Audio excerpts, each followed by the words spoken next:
मैं नारी हूँ। हे भगवान, बुढ़ापा बहुत खराब होता है।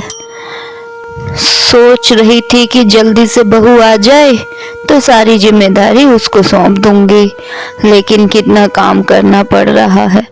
बहू से बोलती हूँ कि बेटा तुम खाना बना लो, मेरे सर में बहुत दर्द हो रहा है। सजी धज के मैं जा रहा बने ठाने के। बहू, अरे ओ बहू। फिर आ गई बुढ़िया मेरा दिमाग खाने। जब देखो बहू बहू करती रहती है, लगता है इनके पास और कोई काम नहीं है। बहू, आज मेरी तबीयत ठीक नहीं है, झाड़ू पोंछा कर दो, आज का खाना बना लेना। अरे क्या मम्मी जी, आपकी हमेशा तबीयत ही खराब रहती है, जब देखो डिस्टर्ब करने चली आती हो। बेटा दर्द के मारे सर फट रहा है, इसलिए तुमसे बोला, वरना मैं बना लेती। अच्छा, तो कोई एहसान किया है क्या मेरे ऊपर? रोज खाना बनाती हो तो खुद भी तो खाती ही हो ना। मैं इस घर में खाना बनाने थोड़े ही आई हूँ, आपको दवा दे रही हूँ, खा लो सब ठीक हो जाएगा, और फिर किचन में जाके खाना बनाओ। ठीक है। मैं इनके घर की नौकरानी थोड़े ही हूँ जो इनके घर का खाना बनाऊं। इनको तो बस बहाना चाहिए रोज, कभी पेट दर्द है, कभी सर दर्द है, कभी कुछ। सारा मूड ऑफ कर दिया मेरा। अरे मेरी जान, क्या हुआ? बहुत गुस्से में लग रही हो। अब ये सब पूछ के आप मुझे और गुस्सा ना दिलाइए, मेरा मूड बहुत पहले से ही बहुत खराब है। अरे डार्लिंग, क्या हुआ बताओगी? घर का पूरा काम करती हूँ, झाड़ू लगाती हूँ, पोछा लगाती हूँ और खाना भी बनाती हूँ। थोड़ी देर झूले में बैठ के आराम क्या करने लगी, माँ जी आके चिल्लाने लगी।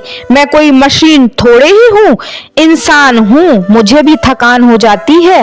माँ जी हैं तो घर का कोई भी काम नहीं करती, बस दिन भर बिस्तर में लेटी रहती हैं। रोज कभी उनको सिर दर्द होता है, कभी कमर में दर्द होता है, कभी घुटनों में दर्द होता है। मैं तो परेशान हो गई हूँ इस सब घर की परेशानियों से। अच्छा, माँ तुमसे इतना काम कराती है? रुको, मैं माँ से बात करूंगा।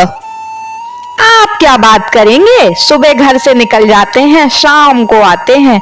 आपको कैसे पता होगा इस घर में मेरे साथ क्या क्या अत्याचार हो रहा है? अच्छा, माँ तुम्हारे साथ इतना बुरा व्यवहार कर रही है? मैं तो सपने में भी नहीं सोच सकता था।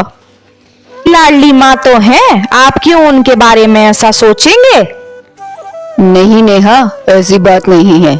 जितनी प्यारी माँ है मेरे लिए, उतनी ही प्यारी तुम हो। अच्छा, आप माँ और मेरे में से किसी एक को चुनना पड़ेगा, तो आप किसे चुनोगे? ऐसा मत बोलो नेहा, वो माँ है और तुम मेरी पत्नी हो। मैं किसी को नहीं छोड़ सकता। मुझे पता था आप यही बोलेंगे। अब मैं इस घर में 1 मिनट भी नहीं रुक सकती। आप रहिए अपनी माँ के साथ, शादी करके आप मुझे इस घर में लाए ही क्यों? बेटा, आ गए ऑफिस से तुम?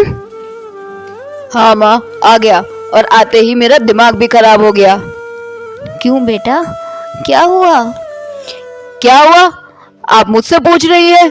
मैं तो सोच भी नहीं सकता कि आप नेहा के साथ इतना बुरा व्यवहार करती हैं। अरे बेटा, मेरी बात तो सुनो। मुझे कुछ नहीं सुनना। नेहा ने मुझे सब सच सच बता दिया है। मैं और मेरी पत्नी अब आपके साथ नहीं रह सकते। आप हमारे जीवन में अशांति फैला रही हैं। ऊपर से आप हर समय बीमार रहती हैं। आपको पता है कितना खर्चा होता है आपके इलाज में? बहू, हाँ हाँ, बोल दीजिए माँ जी कि मैं झूठ बोल रही हूँ। आज फैसला करना ही होगा कि घर में मैं रहूंगी या आपकी माँ। बहू, बेटा, आपको कहीं जाने की ज़रूरत नहीं है, मैं ही चली जाती हूँ। आप दोनों आराम से रहो, बस तुम दोनों खुश रहो और मुझे कुछ नहीं चाहिए।